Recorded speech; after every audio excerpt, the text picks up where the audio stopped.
अरे ओछू नाक पण असली नाक। MDH કાશ્મીરી લાલ મરચાની પાવડર।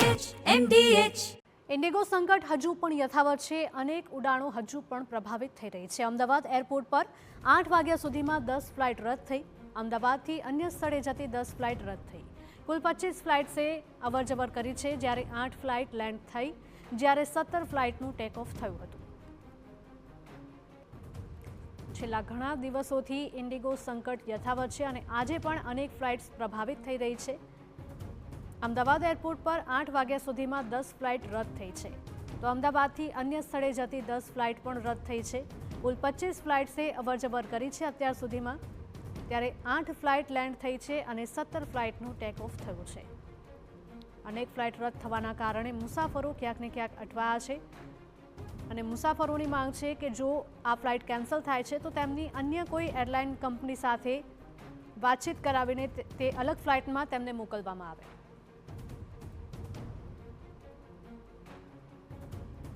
ઇન્ડિગોની અનેક ફ્લાઇટ હજુ પણ રદ થવાના બનાવ સામે આવી રહ્યા છે।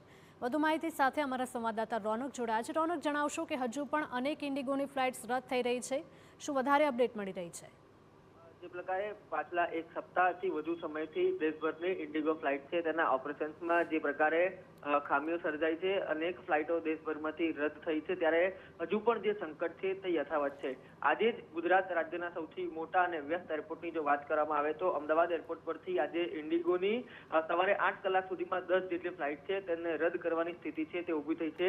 આ ઉપરાંત મહત્વની વાત એ છે કે જે અરાઇવલ છે તેની વાત કરતા જે અન્ય સ્થળે જતી 10 ફ્લાઇટો છે તે રદ કરવી પડી છે, એટલે સ્વાભાવિક રીતે અમદાવાદથી અન્ય સ્થળે જતા મુસાફરોને તેના કારણે હાલાકી સર્જાય છે। આ ઉપરાંત 8 કલાક સુધીની વાત કરવામાં આવે તો 25 જેટલી ઇન્ડિગો ફ્લાઇટ છે તેના દ્વારા ઓપરેશન્સ છે તે હાથ ધરવામાં આવ્યા છે। જેની વાત કરવામાં આવે તો અમદાવાદથી અન્ય સ્થળે 8 ફ્લાઇટોએ જે ઉડાન ભરી છે, જ્યારે 17 જેટલી ફ્લાઇટો છે તેના દ્વારા પણ અન્ય ઓપરેશન્સ છે તે હાથ ધરવામાં આવ્યા છે। મહત્વની વાત એ છે કે અત્યાર સુધી જે મુસાફરોના સામાન અટવાયેલા છે તેના માટે પણ એક વિશેષ હેલ્પ ડેસ્ક છે તે એરપોર્ટ પર તૈયાર કરવામાં આવ્યું છે, એટલે કે આ જે સંકટ છે તે જલ્દીમાં જલ્દી પૂર્ણ થાય તે પ્રકારે જે પ્રયાસો છે તે હાથ ધરવામાં આવી રહ્યા છે।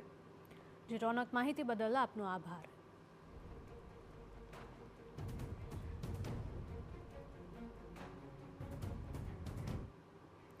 ઇન્ડિગો સંકટ બાદ કેન્દ્ર સરકારે મોટી કાર્યવાહી કરી છે। ઇન્ડિગોની ઉડાનની સંખ્યામાં 10% ઘટાડાના કેન્દ્ર સરકારે આદેશ આપ્યા છે। રિફંડ અને પ્રવાસીઓનો સામાન બને એટલો ઝડપી પહોંચાડવાનો પણ કડક આદેશ આપ્યો છે। ડીજીસીએ ઇન્ડિગોને 8 ડિસેમ્બર મોકલેલ નોટિસની સમીક્ષા કરી છે। મંત્રાલયે નોંધ્યું હતું કે ઇન્ડિગો એરલાઇન્સ મોટા પાયે ફ્લાઇટ કેન્સલેશનને સંભાળી નથી શકી। રિપોર્ટમાં જણાવાયું છે કે એરલાઇન્સ વિમાન અને પાયલોટ ક્રૂની યોગ્ય વ્યવસ્થા નથી કરી શકી। સરકારે આદેશ આપ્યા કે ઇન્ડિગોના શિયાળુ શેડ્યુલમાં 10% ઘટાડો કરાય।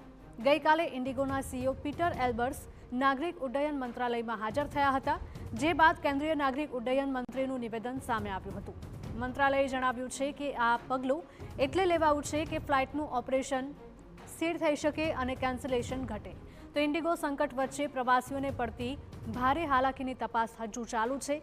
ઇન્ડિગોના સીઈઓએ જણાવ્યું હતું કે 6 ડિસેમ્બર સુધી પ્રભાવિત ફ્લાઇટ્સના પ્રવાસીઓને 100% રિફંડ પૂરું કરી દેવાયું છે, ત્યારે બાકી બચેલા રિફંડ અને પ્રવાસીઓના સામાનને ઝડપથી પહોંચાડવાનો મંત્રાલયે કડક આદેશ આપ્યો છે। મંત્રાલયે ઇન્ડિગોની ફ્લાઇટ્સની સંખ્યા 10% ઘટાડવા નિર્દેશ આપ્યો છે।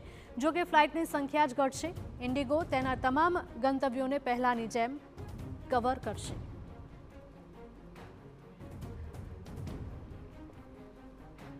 MDH બિરયાની મસાલા, પારંપરિક બિરયાનીનો અસલી સ્વાદ। असली मसाले साथ साथ MDH